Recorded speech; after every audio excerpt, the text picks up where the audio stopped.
everyone. I'm Amanda Butcher. I'm an educational and behavioral consultant at Constellations Behavioral Services, and I'm reaching out to you today to talk about instructional control. Not only what that is, but also how to apply it to our new normal of online learning. So I'm going to go through each step and try to give you some good examples of what that looks like from a remote standpoint and how we can go about achieving better instructional control with the kids that we work with. So for those of you guys who know me personally, I'm willing to bet that you've heard me talk about instructional control before. The reason why is because it's so important. It's a great tool in developing great relationships with our students. And we know when we have a great relationship with a student, it means that the rapport is there, but also that there's a high likelihood that they're gonna follow through with behaviors that we ask them to. That's obviously important to learning because we are teachers and we are there to instruct our children. So we need them to be able to follow those directions that we give them. So instructional control, just a positive working relationship where a student wants to engage in tasks because you've earned their desire to do so and maintain that interaction. So if I say to a child that I'm working with, open the book, and they do, I have established instructional control. That instructional control is good. If I tell a child to open their book and they run the other way, then I need to work on establishing instructional control. So really has to do with the likelihood that the behavior that you ask them to complete or engage in takes place or not. So if we're going to talk about instructional control, we need to give a shout out to Robert Schramm. He wrote the article, 7 Steps to Instructional Control. You guys have access to a copy of this. And this is a great article where Schramm makes recommendations about how to achieve instructional control with those people that you're working with. So there are 7 steps. When you use them systematically, you're going to increase your instructional control. So that's what we're working on today. We're going to go through each step. And within each step, I'm going to try to apply it to online learning because I know that's where a lot of us are struggling. So that brings us to step 1, which is show your child that you are the one in control of the items they want and that you will decide when they can have them. Many of you right now might be thinking, well, Amanda, I'm not in the same room as this kid. And you're right, that makes things a little bit more challenging. But we do have access to items in the home that are really potent to that child. Technology comes to the top of my head because that's what my kids are into. iPads, Xbox, music, things like that. A lot of times a child's favorite things are going to be at their home. So for this step, something that you could do is work with parents that you're working with related to creating a specific contingency where you can say, you know, parent, I really want to make sure Johnny accesses this lesson and that it goes well. How do you feel about me telling him that if he has appropriate behavior and finishes each question, then he can have a 10-minute iPad break? Working with families, we don't want to be disruptive at a time like this, but we also don't want to send a message that it's fool around time and that we're going to do whatever we want during the web call and not do any learning, and that we're gonna kind of let the child call the shots related to that. So another thing that you could do is have a little mini preference assessment at the start of your web meeting with your student and say, you know, look, like, what do you want to do? What do you want to do first? Or did you want to start with, you know, reading or writing? Or for a kid, for example, I know my daughter loves to draw, but math isn't her favorite. So if I'm going to be working on a web call with math with her, I might say, Hey, Aubrey, come on over. Why don't we start out by warming up our brains and drawing a little, and then we can do math, and then we can end with some more drawing. Let's do half of our picture and then do some work, and we'll finish the rest. By interspersing some preferred activities with the non-preferred math task, I'm more likely to get some good results and some good learning taking place. So we've made it to step 2, which is show your child that you are fun. Make each interaction you have with them an enjoyable experience so that you will want to follow their directions and earn more time sharing experiences with you. So I'll think back to a teacher that we've had in our educational careers that we loved. What did you love about that person? Likely there was something about that person that made you happy or made you enjoy your time with them. So this is a really important thing that we can't forget. And to do this, you want to just kind of look at what's motivating to your specific child that you're working with. So if I have a child that I work with that likes to be silly and joke around, I might start my sessions off with a joke of the day.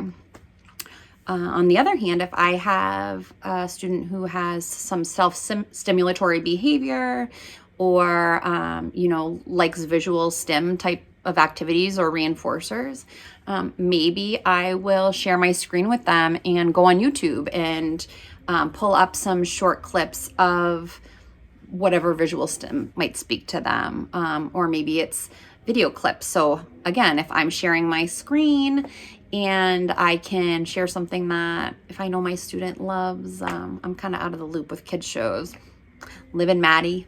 Maybe I reference that. Maybe I make my work materials have characters on them that I know they like and like to look at. Really making sure that you understand their preferences and you're considering those things are really going to help you with regard to this, and they're going to be more likely to come back for some fun. Step 3, show your child that you can be trusted. Always say what you mean and mean what you say.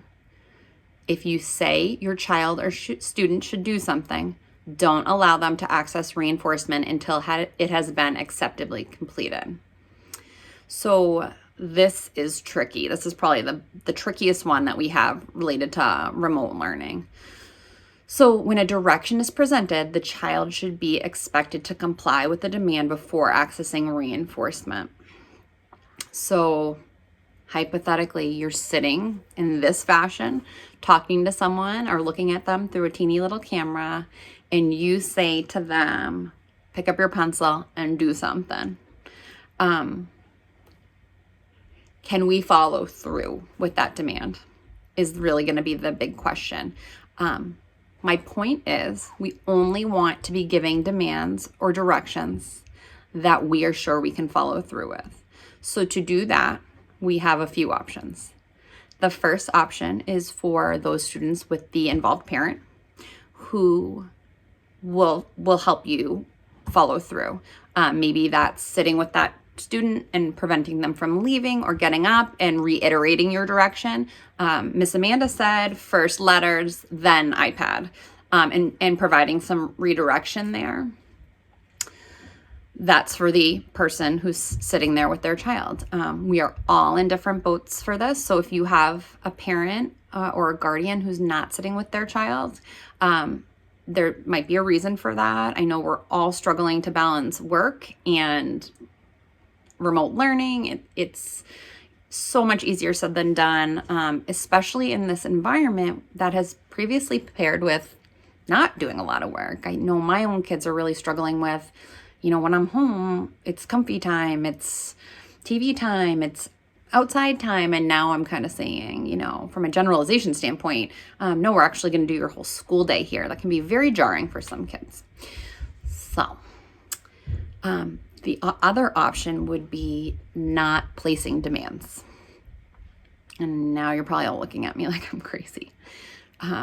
The reason why I say this is because if you're continuously placing demands that the child is not following through with, that's just going to lessen your instructional control with that child each time. That child is going to realize when this person gives me a demand, I don't have to follow through with it. You'll find as we go through these videos that all of these steps work together. So as a preventative strategy, I might try to add a joke or add something reinforcing to the sessions.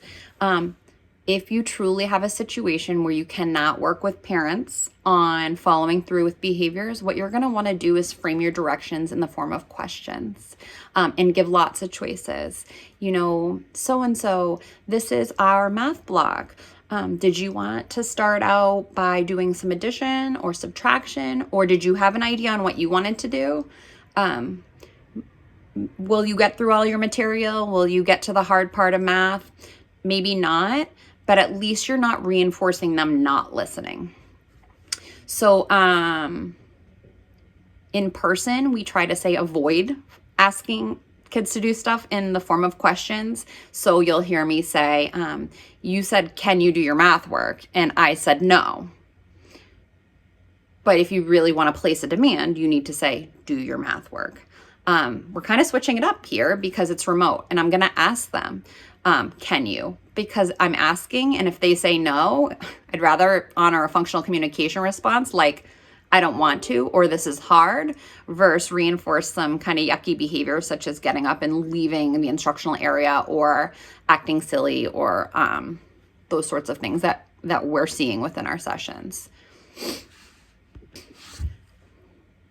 Step 4, show your child that following your directions is to their benefit and the best way for them to obtain what they want. Give your child easy directions as often as possible, and then reinforce their decisions to participate by following them with good experiences. So asking kids to do what you're sure they can do and what they're likely to do, and providing reinforcement. So this may seem silly, and a lot of times this feels like to people that they're taking a step back. Wait a minute. They already do that task independently. They already come on and write their name. They already come on and do this independently. Why am I going to ask them to do something I already know they can do? The reason why is reinforcement. We also want to make sure that we're placing directions that are within kids' academic abilities, but also mastered skills. So again, it seems backwards. Why am I asking them questions from last year, math lesson, or sight words from last year, when I know that they need to work on these new ones? My job is to teach this kid. Why are you telling me to go back in time? Because those behaviors from the past and those skills are not only mastered, so the student knows that they're going to be more successful, and have already contacted reinforcement in the past from getting correct answers in those areas. They know it. It's easy for them. It doesn't require a lot of effort for them. Sometimes you'll hear us BCBAs talk about response effort. This is just it. If you ask me the answer to a simple question that I know a lot about, I'm going to answer you right away. If I'm not quite sure, I might not answer. And then if I'm not quite sure, maybe I'm feeling a little defeated. Maybe I'm feeling like this is hard. I don't want to do it. I want to do something else instead. So always starting well within the instructional range is super important. It's better to touch on those maintenance topics that they already learned and have a productive session, and then slowly increase your expectations over time once the student becomes used to this new learning format, versus trying to teach them new things right off the bat. This way that I'm telling you to use is going to take a little bit longer to get up and running, but if you have more success, your child's going to get more out of the sessions anyway. Another part related to this that we already talked about a little is using a first then contingency. So you gave them choices. They decided they wanted to do sight word cards first, and then you're going to make sure they get their reinforcement after that. So first sight word cards, then iPad break. And then they know that when they follow a direction or expectation from you, there's reinforcement that typically follows that. So, and this is another area where working with parents can be really important, because if the child gets the iPad for free, or the child gets the iPad or whatever reinforcer you're using as a result of challenging behavior during the session, then we're actually telling the child, when you act up, you get a reward. So this is a really important part that we want to make sure that we have taken care of. So next we have step 5. Step 5 says, in the early stages of earning instructional control with your child, reinforce after each positive response, moving to an ever-increasing variable ratio of reinforcement. That sounded technical, so I'm going to explain it. So when we're first beginning the process of earning instructional control, we talked about pairing. I want that child to know that Miss Amanda is just constantly distributing reinforcement in any way that I like. If I like verbal praise, she's doing that a ton. If I like movie clips, she's doing that a ton. If I like jokes, she's telling jokes. Miss Amanda is so fun. But Miss Amanda is a teacher and she needs to teach. So once that child is really into you and into the things that you have to offer and knows that that reinforcement is there, take a step back. Don't do it every time. Variable ratio is going to mean that you do it after a certain number of responses or a certain amount of time, but that time is variable. It changes. So if I'm using a variable 3 ratio for verbal praise, what that's going to mean is that the student's going to get reinforcement on an average of every 2 correct responses. So sometimes it will be they did one good thing and I'm going to tell them, awesome job. But then they might do 2 more on-task behaviors. And then I'm going to say, great job. And then the next time it might be 3 or 4. So it just basically says, give it out randomly so they don't know when to expect it. They're going to be more likely to perform to you if they know it's coming, but they don't necessarily know when. They're going to be, kind of really dialed into your sessions, which is great. The other piece of this is, and this could probably fit under a lot of the sessions, but it just came to my mind now, so I'm thinking of it. Be clear with your kids that you're working with related to exactly what behaviors result in reinforcement. So that can be done in a simple demand at the beginning of or a simple statement at the beginning of the session. Today we're going to work on X. I need to see that you complete 1, 2, and 3, and that you are answering me when I ask you a question. That doesn't leave a lot of room for negotiation or for question. That child has a clear expectation. I'm going to be doing 3 problems, reinforcements available to me. I know when my session's going to begin and end. And I know that if I don't pay attention, I'm not earning. So that's basically the big gist there, that, you want to make sure that you're just giving out enough reinforcement that it's worth it for them to participate in your lesson. Step 6, demonstrate that you know your child's priorities as well as your own. So this basically says pay close attention and be an engaging adult in that child's life.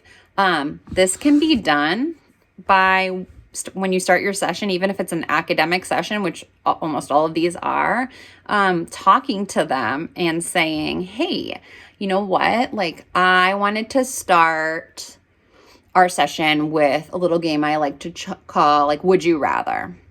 And when you play the game, Would You Rather, you can say to them, would you rather have the iPad for 5 minutes or have the Xbox for 10 minutes?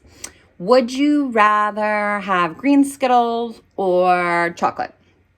I don't even know if they make green Skittles. But my point is not only paying attention to what toys and activities that they're choosing, but making them know that you're really aware and into keeping up on those preferences.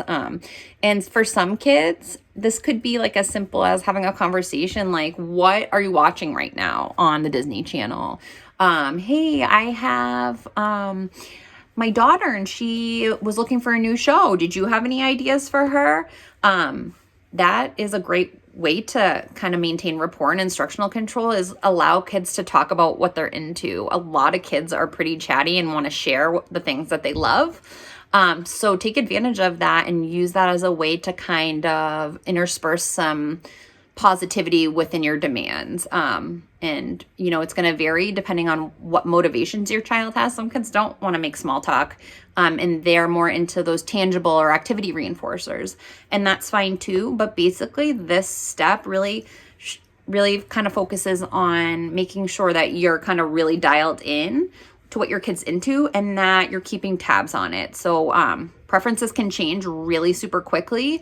And depending on the day, some kids, I feel like novelty in itself is super exciting. So, maybe it's not the activity, but the fact that they've never seen it before. And for some kids, that's a turnoff. They don't want new things. So keep all those things in mind when you're doing that. But basically, just be dialed into their motivations and see if you can use that to kind of arrange your programming to match up with their motivations. So it's time for step 7.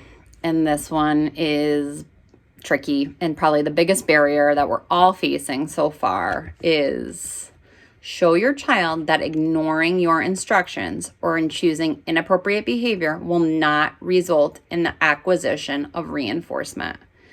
This is the hardest step. It comes last for a reason, but it's the most crucial in gaining instructional control. The child can never gain access to reinforcement if they have not followed your directions in the way you said them. So this is also known as extinction, which is a punishment procedure where you're not reinforcing a previously reinforced behavior. So this is tricky. So a lot of times within our, face-to-face classroom settings, we're able to wait a child out. The direction was finish math, then you can move on. The really hard part about remote learning is that we're not there to follow through. We don't have endless time, and we're really kind of struggling to get some kind of academics to this kid.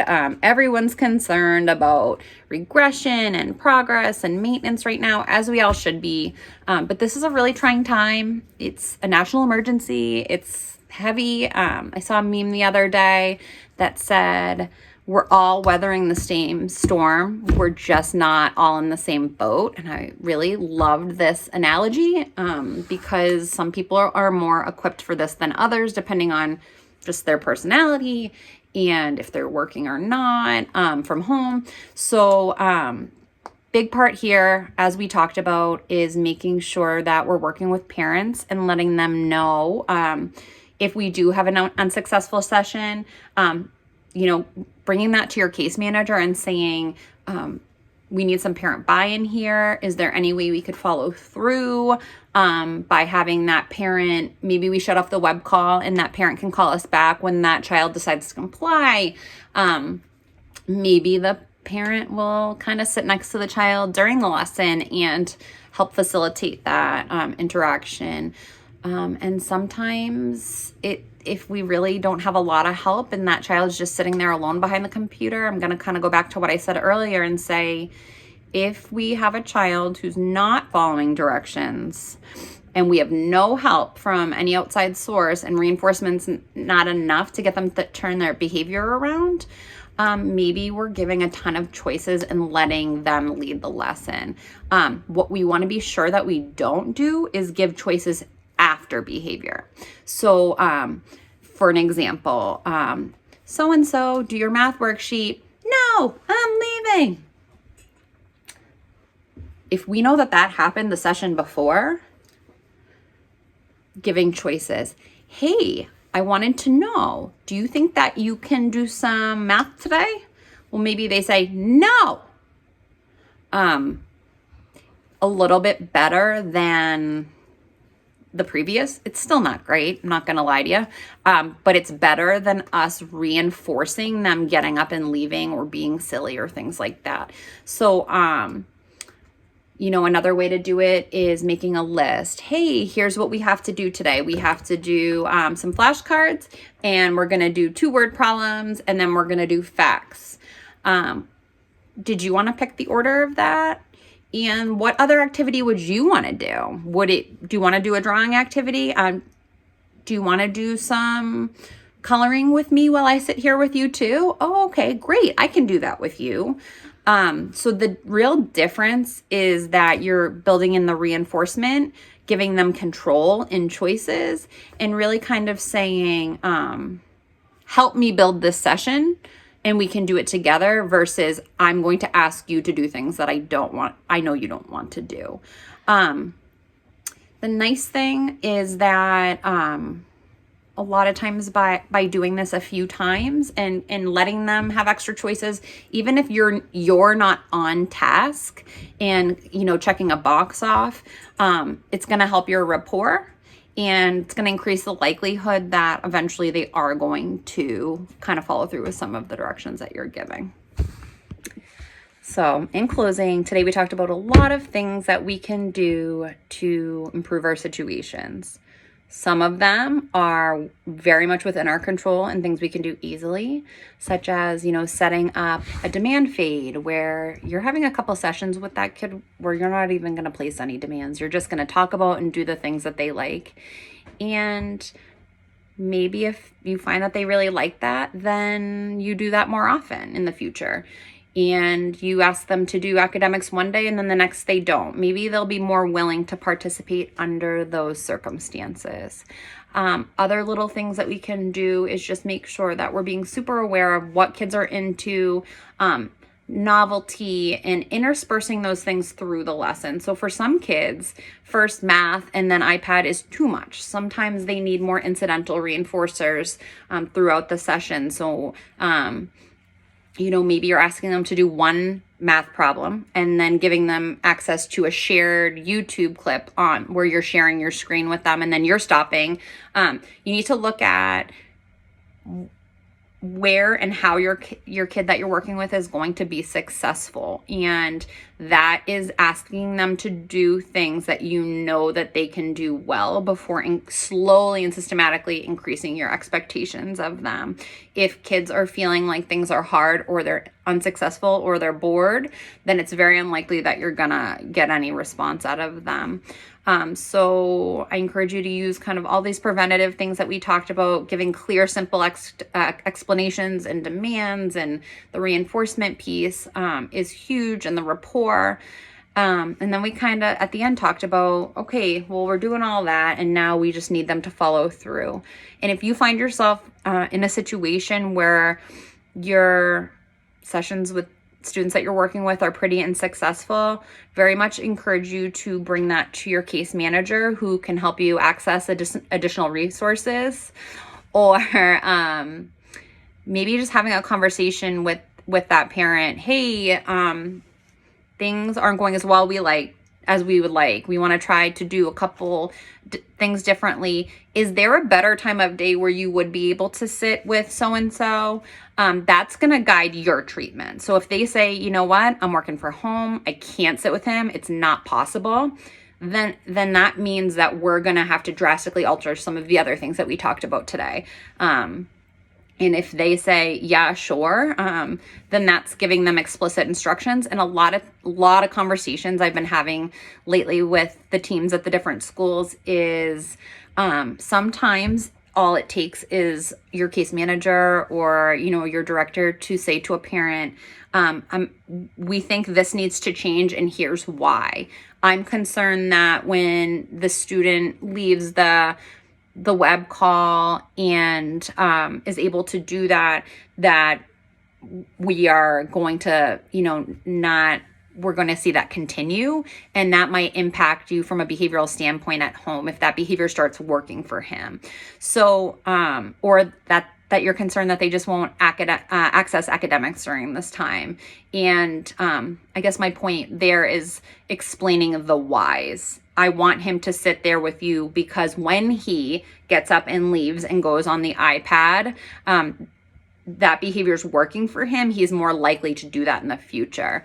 I find that when we talk about behavioral function with parents and why kids are engaging in certain behaviors and what we need to do to fix it, that why piece is what makes the most sense and gets them to participate or change their behavior. So that would be kind of the last resort. If we tried all of these other positive things that we were talking about and it didn't work out, then we would likely go to a model where we're kind of asking for an additional support person from the home environment. So I hope that this is valuable use of your time and that I was able to provide some examples related to instructional control and what that looks like remotely. Easier said than done, but you can do it, and we're all in this together, and you guys are doing a great job. And don't hesitate to reach out to your case managers if you had any additional questions. I'm happy to come on and do another little web snippet and answer any questions or hypothetical situations that you come across. So I hope you guys stay well, stay safe, stay healthy, and I will hopefully talk to you soon. Bye.